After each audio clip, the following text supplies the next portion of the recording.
the Chief Executive of the London Stock Exchange Group. He's with me now. I'm guessing, A, you'll say that's not the case at all. You would say that, wouldn't you? And B, you must have been, just either hitting your head on a brick wall or seething when the Times wrote what it did. So London Stock Exchange Group is performing very well, and London continues to be by far the most attractive and international financial center in Europe. Just to touch for a moment on how well we as a company are doing, we announced our results last week. Very strong results for 2022, great growth across each of our businesses, capital markets, post-trade, and our data and analytics division. And so we're very pleased with the business performance. This issue that has arisen has raised some interesting questions, and I think an important discussion about a number of the reforms that are in the works in terms of improving the attractiveness of the London market and continuing to make sure that it is the most competitive and attractive financial center in Europe. Okay, so if you have,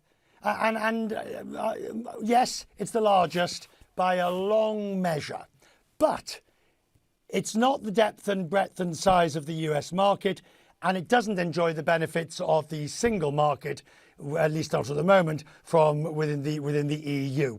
So you've got one hand down one leg and arguably a patch over one eye. What is your plan to stay on top?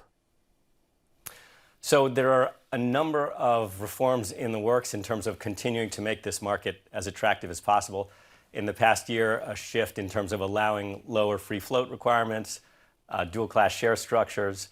I think there's a very important discussion going on right now in terms of what has happened with the UK pension funds investment in UK equities, where over the last 20 years, it has dropped something like 90%. And so I think the government is taking a close look at that. There are some accounting standards that apparently incentivize the investment in fixed income instead of in equities by UK pension funds.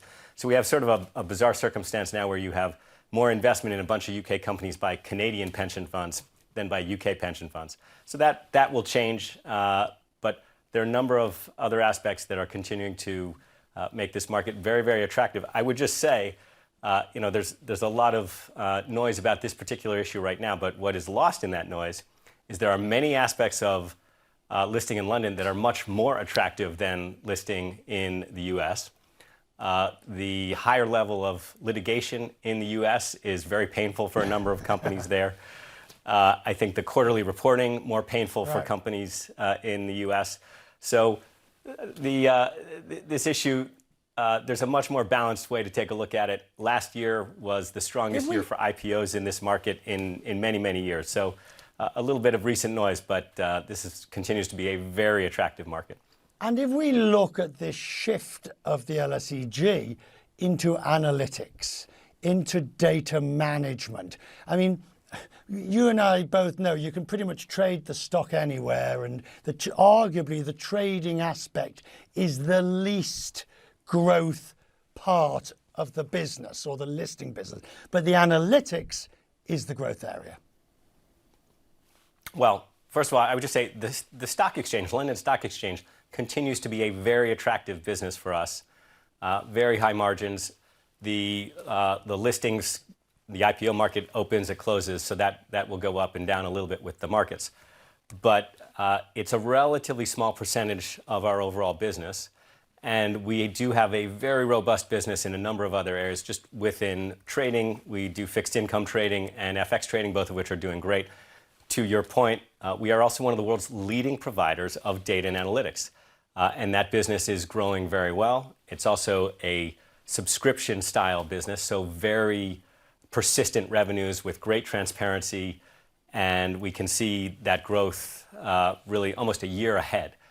So very robust business model across the organization. And as I said up at the front, LSEG is doing very, very well as a company. And the whole thing of the Refinitiv business and the Microsoft deal and all these various bits which on their own can mask what, look, men going in top hats and the trading floor is a lifetime ago. The future is what? So LSEG is a very different company today from what Right. it was even just a few years ago. And 70% of our revenues are data and analytics. Yeah. As you mentioned, so we have really done very well in terms of integrating the Refinitiv business. We have met or beaten all of our integration targets. We've raised some of them as recently as last week in terms of raising our revenue synergy targets. We are really focused now. We've kind of shifted our focus from that integration of Refinitiv to the transformation of the broader organization.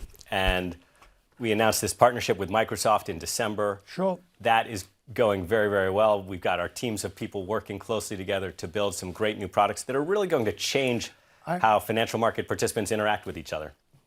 I'm almost embarrassed to say, sir, as I thank you for coming on tonight, I'm almost embarrassed to say I remember the Big Bang at the London Stock Exchange in 1986. You're too young, sir, I suspect, to remember that, but unfortunately I do. Good to have you on the